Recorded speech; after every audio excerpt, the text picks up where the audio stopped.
소리나는 책방.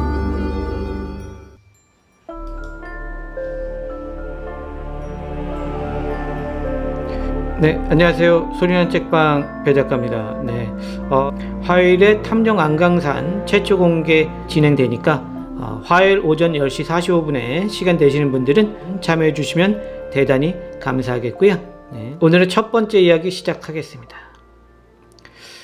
정규는 늦게까지 술을 마시다 밤늦게 자신의 집으로 향했습니다. 정규의 집은 대대로 농사를 지어서 농촌 마을에 있었는데 정규는 읍내에 나가 친구들과 술을 마시다 몸을 휘청이며 논과 밭이 보이는 길을 걷고 있었습니다. 아, 너무 마셨나? 오늘 많이 취하는데 이제 10여 분만 더 가면 자신의 집이 나오는지라 조금 안심하고 길을 가는데 정규의 앞에 웬 할머니가 보였어요. 키가 작고 허리가 굽은 할머니였는데 손에 무슨 보퉁이 같은 게 들려 있었습니다. 아이고, 요즘도 가방이나 비닐이 아니라 저런 보퉁이를 들고 다니는 할머니가 있네. 그는 할머니의 모습이 참 예스럽다 생각하며 그 옆을 지나고 있었습니다. 이봐 젊은이. 그가 그냥 지나치려는데 할머니가 그를 불러 세웠습니다. 왜요? 왠지 음산한 할머니의 목소리에 그는 그 자리에 멈추었습니다. 내가 힘이 들어서 그러는데 이 짐 좀 들어주겠나? 아, 그거요? 그는 잠시 머뭇거리다 할머니의 보퉁이를 들었습니다. 생각보다 제법 무게가 나갔습니다.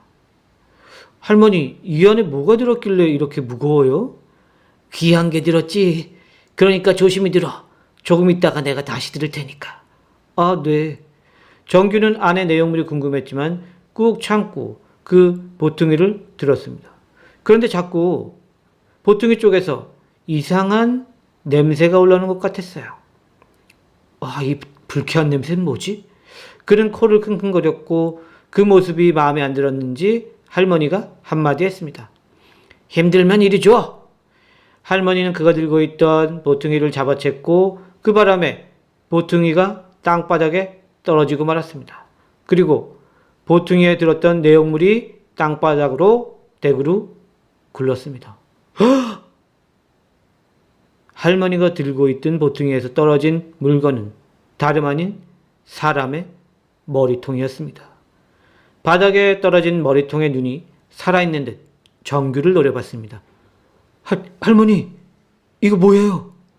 정규가 놀라서 할머니를 쳐다보니 할머니는 묘한 미소를 지었습니다. 너도 이렇게 되고 싶지 않으면 이만 입 다물고 가라. 알겠니? 정규는 고개를 끄덕이고는 불이 나게 집으로 뛰어갔습니다.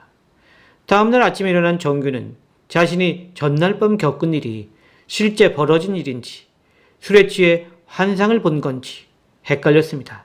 하지만 그 불쾌한 냄새만큼은 그의 코끝에 남아 있었습니다. 오늘의 첫 번째 이야기, 무서운 이야기였습니다. 오늘의 두 번째 이야기는 기묘하면서도 무서운 이야기입니다. 윤우는 얼마 전 허름한 원룸으로 이사를 했습니다. 고시원에 계속 살아서 별 짐이랄 게 없었던 윤우는 전 주인이 살던 짐을 그대로 물려받기로 하고 그 집에 들어갔습니다. 침대와 1인용 소파, 그리고 핑크색 옷장, 전신 거울과 각종 생활용품들, 마치 방금 전까지 살다 어디론가 가버린 듯한 그런 방이었습니다. 제법 깔끔한 방이었으나 생활의 느낌이 그대로 남아 있었습니다. 그는 조금 깨름칙했지만 돈을 아낄 수 있다는 기쁨에 그냥 그 물건을 그대로 쓰기로 했습니다.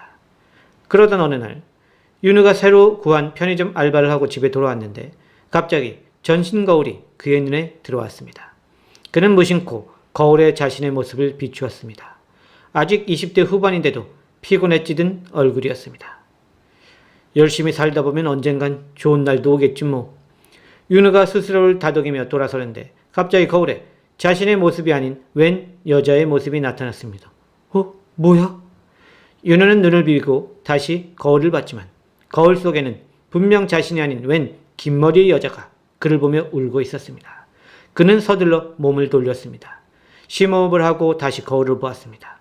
여자는 사라지고 없었습니다. 잘못 본 거겠지. 그는 피곤해서 헛것을 본 거라 생각하며 잠에 빠져들었습니다. 하지만 그 다음날 밤에도 그 거울 속 여자는 다시 나타났습니다. 게다가 말까지 했죠. 살려주세요. 그는 자신이 정말 무언가에 홀린 것 같다고 생각했지만 여자의 모습이 너무나 안타까워 도움을 주고 싶었습니다. 어딘데요? 그는 급기야 여자에게 질문을 던졌고 그녀는 대답했습니다. 몰라요. 여기가 어딘지. 그런데 지하실이에요. 그 말만 남기고 그녀는 다시 거울 속으로 사라졌습니다. 도대체 뭐지? 다음날 윤우는 우연히 침대 밑에 떨어져 있는 사진을 하나 발견하게 되었습니다. 전에 살던 사람이 남기고 간 사진인 듯 보였습니다. 그 사진을 본 윤우는 깜짝 놀랐죠. 이 여자 거울 속의 그 여잔데? 윤우는 분명히 무슨 안 좋은 일이 여자에게 벌어진 게 틀림없다고 생각했습니다. 그러고 보니 여기 언님도 살림살이 하나도 안 빼고 몸만 사라졌잖아. 혹시 누군가에게 납치당한 게 아닐까? 아니지. 그러면 주인이 그냥 집을 내놓았을 리 없는데? 그러다 윤우는 자신이 살던 원룸 건물의 지하실을 생각해냈습니다. 주인 아저씨가 자주 들락거리던데 뭔가 수상했어. 그는 주인이 외출한 틈에 몰래 지하실로 내려갔습니다. 도어락 문이 굳게 닫혀 있었고요.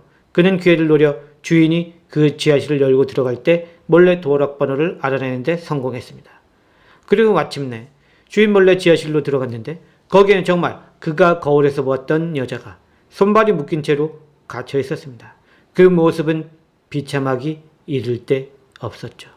그는 바로 경찰에 신고했고 주인은 경찰에게 잡혀갔고 여자는 풀려났습니다. 여자에게 들어보니 주인 아저씨가 그녀에게 접근하다 계속 거부하자 지하실로 끌고 들어갔다는 것이었습니다. 그리고 그녀는 윤우에게 이렇게 말했습니다. 내가 꿈속에서 매일 당신 꿈을 꿨어요. 나를 도와주러 오는 꿈. 너무나도 신기하군요. 윤우도 자신의 믿을 수 없는 거울 이야기를 그녀에게 해주었고 두 사람은 알 수 없는 끈에 의해 둘이 연결되어 있다는 생각을 하게 되었습니다. 윤우는 어쩌면 이것이 인연이 되어 그녀와 커플이 될지도 모른다고 생각했습니다. 하지만 사람의 일이란 알 수 없는 것이었죠. 오늘의 두 번째 이야기, 기묘하면서도 무서운 이야기였습니다.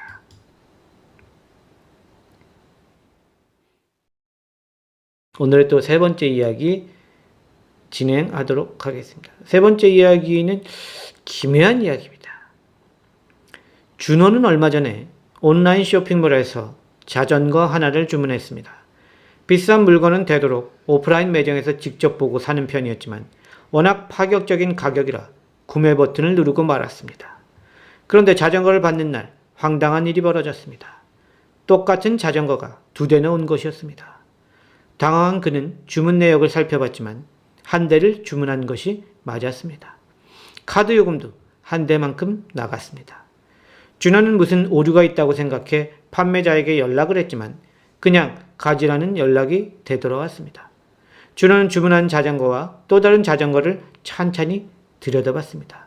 한 대는 새 상품이 맞았지만 다른 하나는 중고로 보였습니다. 이거 뭐야?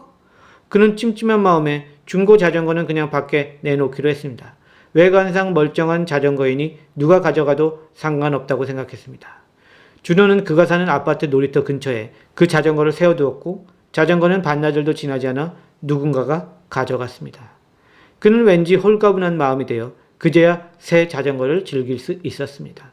하지만 그것도 잠시 아파트에서 큰 사건이 벌어지고 말았습니다. 그가 새 자전거를 타고 동네 공원을 돌고 오는 길이었습니다. 아파트 단지 후문에 119 구조대와 경찰차가 서 있었고 구경꾼들이 있었습니다. 무슨 일인가 싶어 가봤더니 어떤 중년의 남자가 응급차에 실리고 있었습니다. 상태로 봐서 생명을 유지하기 힘들어 보였죠. 구경꾼들 중 하나가 자동차와 자전거가 충돌하는 사고로 자전거에 탄 사람이 크게 다쳤다고 말했습니다. 준호는 안타까운 감정을 느끼며 돌아서다 깜짝 놀라고 말았습니다. 찌그러진 자전거 한 대가 쓰러져 헛바퀴를 돌고 있었는데 그것은 다름 아닌 그가 아파트 놀이터 근처에 내놓은 그 자전거였습니다. 그는 왠지 자신이 죄를 지은 것 같아 얼른 그 자리를 떴습니다. 그리고 며칠 동안 계속 그 자전거를 판매한 사람의 정체를 알아내려고 노력했지만 아무 소용이 없었습니다. 그냥 우연이었는지 아니면 저주받은 자전거를 일부러 준호에게 넘긴 건지 알 길은 전혀 없었습니다. 오늘의 세 번째 이야기, 기묘한 이야기였습니다. 오늘의 네 번째 이야기는 역시 기묘한 이야기 되겠습니다. 저는 늘어나는 체중을 줄이기 위해 최근부터 아파트 단지 산책로를 돌고 있습니다. 뛰기도 하고 빨리 걷기도 합니다. 우리 아파트에는 어린이 놀이터가 꽤 여러 개 있었는데요. 그중 하나가 제 산책로 동선과 겹쳤습니다. 좀 후미진 놀이터여서 아이들이 잘 안 오는 그런 곳이었습니다. 야간 경비를 하는 저는 주로 집에서 점심을 먹는데 제 운동 시간은 점심 식사 후였습니다. 밥 먹고 뛰는 게 힘들었지만 그래도 체중이 주는 맛에 한 달째 계속 운동을 하고 있었습니다. 그런데 며칠 전에 이상한 할머니를 보게 되었습니다. 할머니는 놀이터 벤치에 앉아 멍하니 앉아 있었는데 가만 생각해보니 늘 그 시간에 거기 있었던 것 같았습니다. 그냥 그러려니 하고 계속 단지 산책로를 도는데 왠지 할머니가 누군가를 기다리는 느낌이었습니다. 평소 호기심이 많았던 저는 할머니에게 접근했습니다. 할머니, 누구 기다리세요? 아, 우리 손주 이제 조금 있으면 학교 끝내고 올 거야. 아, 그러시구나. 그런데 매일 이렇게 기다리세요? 제 말에 할머니는 대답 없이 고개를 끄덕였습니다. 손주 이름이 뭔데요? 윤석이, 김윤석이. 저는 다시 한 바퀴 돌았을 때 정말 할머니 말씀처럼 아이들이 학교를 마치고 놀이터로 와 놀기 시작했습니다. 할머니는 여전히 벤치에 앉아 있었습니다. 윤석이란 친구가 왔는지 할머니는 빙그레 웃으며 말했습니다. 저기 있잖아, 우리 윤석이. 그런데 좀 이상한 점이 있었어요. 그 윤석이란 친구가 친구들과 놀다가 할머니 역까지 왔는데도 할머니를 아는 척하지 않는 것이었어요. 그냥 넘어갈까 하다가 저는 윤석이를 불렀습니다. 너 윤석이 맞지? 그런데 너 할머니 계신데 왜 모르는 척하냐? 네, 어디요? 윤석이는 당황했습니다. 여기 계시잖아, 벤치에 니네 할머니. 윤석이는 저를 이상한 눈으로 올려다보았습니다. 우리 할머니 돌아가셨는데 무슨 말씀이세요? 뭐라고? 그럼 여기 계신 할머니는? 제가 방금 전까지 벤치에 앉아있던 할머니를 돌아보는데 사라지고 없었습니다. 아무리 빨리 뛴다고 해도 다 시야에 보이는 공간이었습니다. 이거 어떻게 된 거지?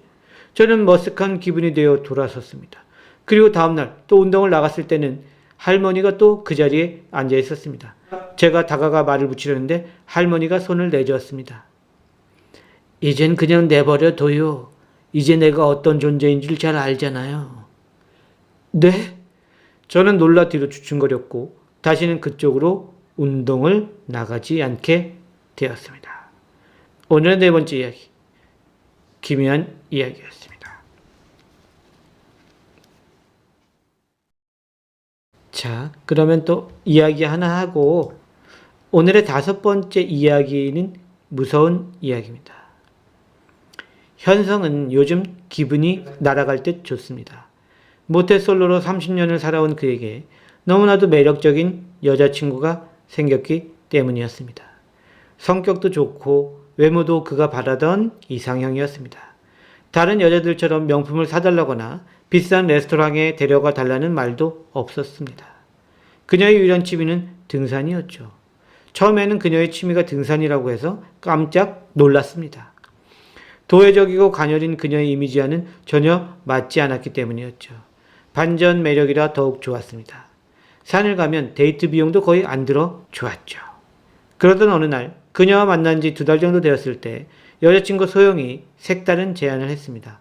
오빠, 내가 아는 폭포가 있는데 그 폭포 안에 있는 동굴에 커플이 들어가면 영원히 안 깨지고 오래 간대. 이상한 것 같기도 하고 위험한 거 아니냐고 묻고 싶었지만 현성은 겁쟁이처럼 보이기 싫어 그렇게 하겠노라고 약속했습니다. 그리고 약속한 그날이 다가왔고 현성은 그녀와 함께 용악산에 그 폭포를 찾아갔습니다. 비가 추적추적 내리고 등산객도 없는 을씨년한 날이었습니다. 저기가 용악폭포야. 저 안에 동굴이 있대. 이제 우리 들어갈까? 그래. 현성은 폭포로 가는 험한 길을 타고 그 안으로 들어갔습니다. 가는 길이 거칠어서 팔과 다리에 상처가 많이 났습니다. 반면에 여자친구 소영은 익숙한 사람처럼 잘도 현성을 따라왔습니다. 그리고 마침내 심호흡을 하고 폭포 안으로 들어갔을 때 현성은 깜짝 놀랐습니다.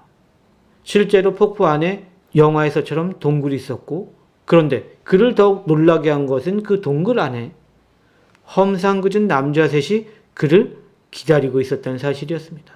상황 파악이 안 된 현성은 당황을 했고 그 남자들은 그에게 다가왔습니다.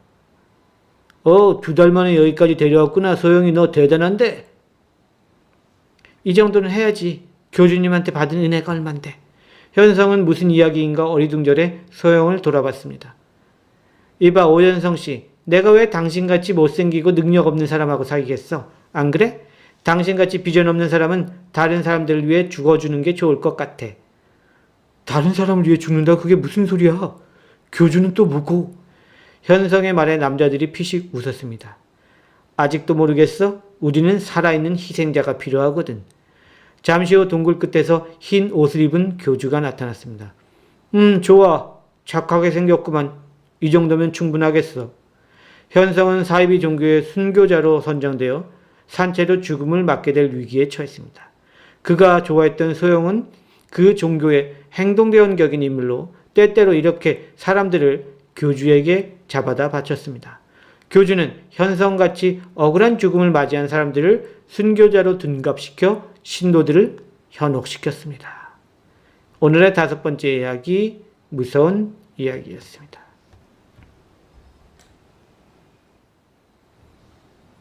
여섯 번째 이야기 진행을 하도록 하겠습니다. 6번째 이야기는 버려진 인형과 관련된 이야기입니다.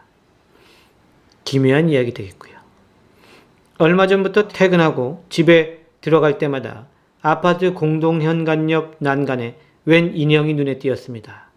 누군가 아끼던 곰인형 같은데 버린 건지 아니면 그냥 그곳에 두었다가 잊은 건지 알 수 없었습니다. 일주일이 지나도 그 곰인형이 그 자리에 있자 유정은 그 인형을 자신이 챙겼습니다. 평소 인형을 좋아하기도 했고 왠지 인형이 자신을 데려가라는 눈빛을 보내는 것도 같았습니다. 평소 중고 물건에 대한 편견이 없었던 그녀는 그것을 집으로 가져왔습니다. 물로 씻으려고 화장실로 가는데 갑자기 그 인형에게서 이상한 소리가 흘러나왔습니다. 범인은 내 와이프야. 알고 보니 소리를 녹음할 수 있는 인형이었습니다. 유정은 고개를 갸웃거렸습니다. 누가 장난으로 그랬나 생각하고 유정은 인형을 씻어서 다른 인형들이 있는 TV 장식장에 올려놓았습니다. 그리고 TV를 틀어 뉴스를 시청하는데 얼마 전 그녀가 살던 동네에서 일어난 살인사건에 대한 것이 나왔습니다. 이번 살인사건으로 사망한 김석훈 사장은 유명 IT 업체를 운영하던 사업가였는데요. 김 사장을 죽이고 금품을 훔쳐간 범인은 오리무중이라고 합니다. 흔적이 하나도 없다고 합니다. 그런데 이상한 건 사건이 일어난 3일 후에 그의 집안에 있던 인형 하나가 사라졌다고 합니다. 도대체 이게 의미하는 게 뭘까요? 이런 뉴스였어요. 뉴스를 시청하던 유정은 뭔가 불길한 낌새를 느끼고 이번에 침입자에 의해 사망한 김석훈 사장의 방송 인터뷰를 찾아보았습니다. 김석훈 사장은 제법 유명한 사람이어서 유정도 그 이름을 알고 있었고 방송국에서도 그 집에 자주 찾아가 촬영을 했었습니다. 유정은 김석훈 사장의 방송을 인터넷으로 찾아보던 중 그의 집 거실에 있던 곰인형을 발견했습니다. 지금 그녀가 가지고 있는 곰인형과 같은 것이었습니다. 그러고 보니 유정은 다시 곰인형을 가져와 배를 꾹 눌렀습니다. 범인은 내 와이프야. 목소리도 김석훈 사장의 것이 맞았습니다. 유정은 그 길로 경찰에 그 곰인형을 신고했고 일주일 후 진범인 김석훈의 와이프가 구속되었습니다. 뉴스에 의하면 김석훈의 와이프 윤미령은 남편을 죽이고 회사를 차지하고 더불어 다른 여자를 만나던 남편에게 복수하려는 의도였다고 자백했습니다. 하지만 경찰은 그 곰인형이 어떤 경로로 유정이 살던 아파트 공동현관 앞으로 온 것인지는 몰랐습니다. 유정도 알 길이 없었습니다. 혹시 그 집에서 일하시는 분이 빼돌렸나? 아니, 그랬으면 본인이 경찰에 신고하지. 왜 그랬을까? 유정으로서는 추측만 할 뿐 영원히 곰인형은 미스테리로 남게 되었습니다. 오늘의 마지막 이야기, 기묘한 이야기였습니다. 이렇게 해서 오늘 역대급으로 즐거웠던 라이브 마무리하도록 하겠고요. 또 다다음 주에 또 즐겁고 재밌는 이야기 준비해서 여러분들 찾아오도록 하겠습니다. 또 탐정 안강사 최초 공개 있으니까 그때는 저랑 채팅으로 만나실 수 있습니다. 지금까지 소리난 책방 메인 작가 배 작가였고요. 저는 이만 가보도록 하겠습니다. 바이.